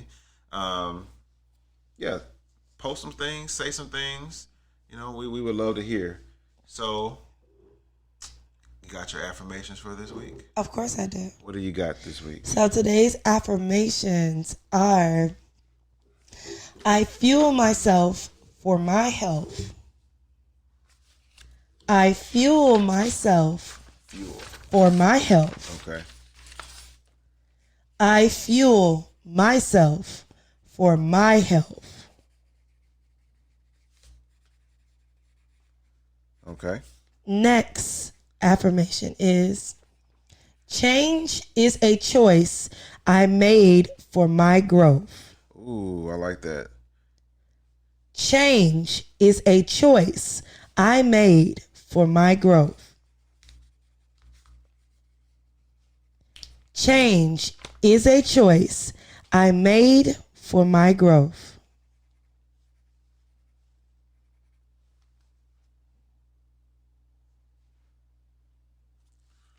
All right, and then what's the last one? The last one The is trifecta. I got to hit you with the 3 every time I do it. The Okay. 3P. Okay.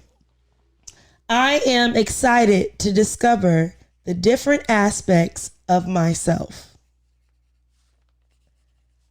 I am excited to discover the different aspects of myself.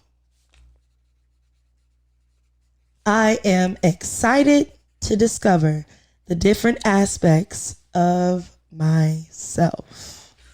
Wow, those are some really good ones. And those are the affirmations for this week.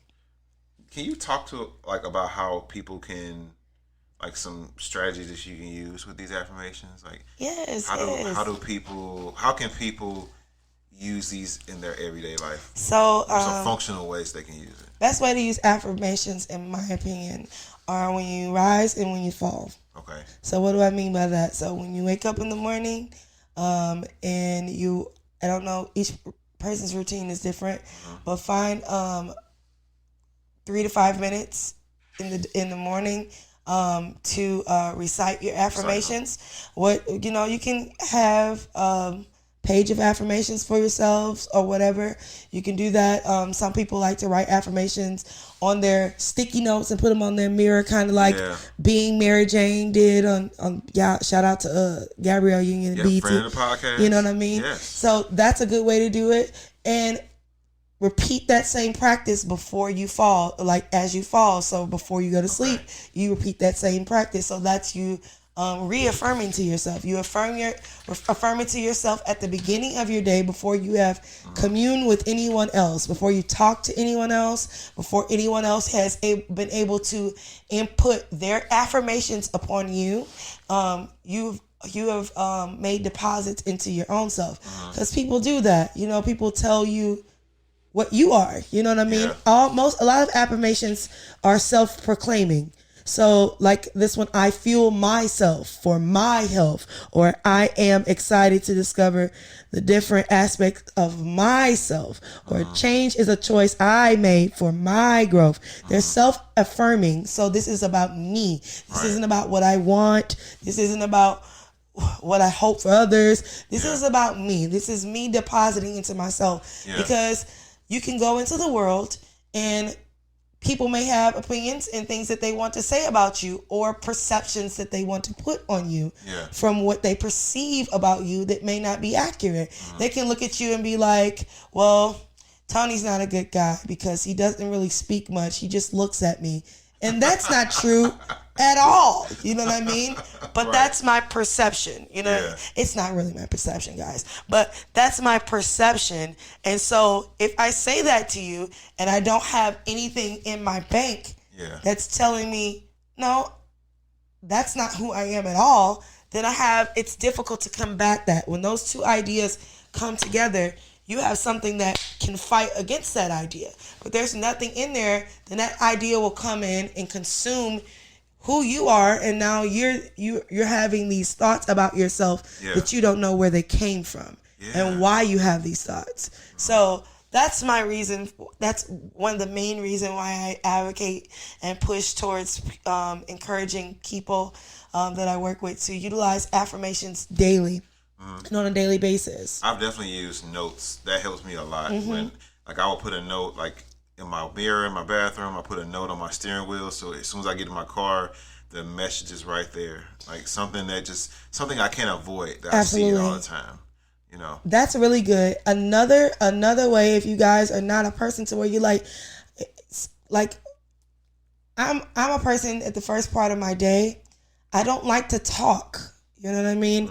I spend a lot of time in meditation at the beginning of my day, so I don't speak. I try not to speak for the first hour that I'm awake.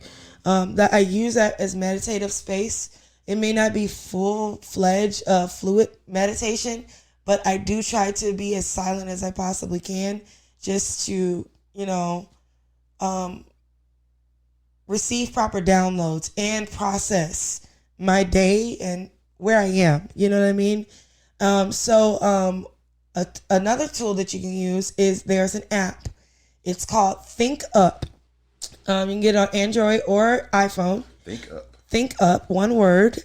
And when you go into the store, Play Store or Apple Store, it is an orange icon with a white plant on it. Looks like this. And what is awesome about this app is it gives you the ability to record yourself saying affirmations, and you can play your affirmations back with sound behind it. So there's like background sounds like this, and then as you talking, and then I am grateful for my life, and then the affirmations will come in. So if you don't want to talk, you can plan. I'm a planner, y'all. Yeah. You can plan in advance. And you can listen to that. I don't know why that was so funny to me. But that's true. That's listen, I'm giving y'all like the intro to a movie or something. Listen, I'm giving y'all some the narrator. What I personally That's cool. use. Or like if you're throughout the day, you know what I mean? If you have something like that, you can, if you say you're out and you're in a stressful situation, you can throw your headphones on, listen to something like that, and you can getting those affirmations into you without saying them. Maybe you feel weird about talking out loud and saying these things, but as you hear these things in your voice, it becomes more real to you. Gotcha. Okay. Those are good. I like that. So this week's journal prompt is, as I've talked to a lot of people over the last few months, like I realized that a lot of people are looking to gain a title or position in their life, whether it's in career, whether it's in relationship, whether it's personal. Everyone is vying for this position in their life. And so the question for this week is, what is the title or position that you are seeking? And what does it mean to you?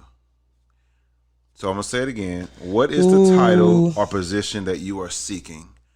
And what does it mean to you? I want you all to really dive into that and really... I'm sorry, you gotta say that again. I'm getting nervous about answering this next week. So, okay, what is the title or position that you are currently seeking? Currently, okay. And what does it mean to you?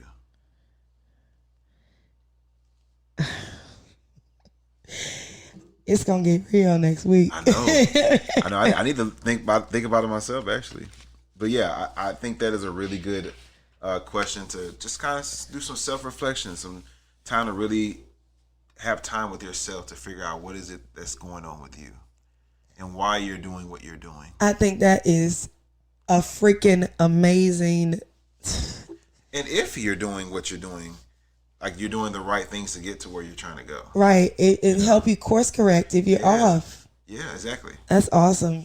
So we are pretty much at the end, guys. We thank you all for joining us today. Thank you so much. Yes, this has been a great podcast. I really enjoyed talking with you about this subject, especially. Yes. I know that this is your thing, and this is something that I want to get to. So I know there are a lot of people out there who are wanting to make that switch. And yes. I hope that you all found some important information and helpful information as you all are.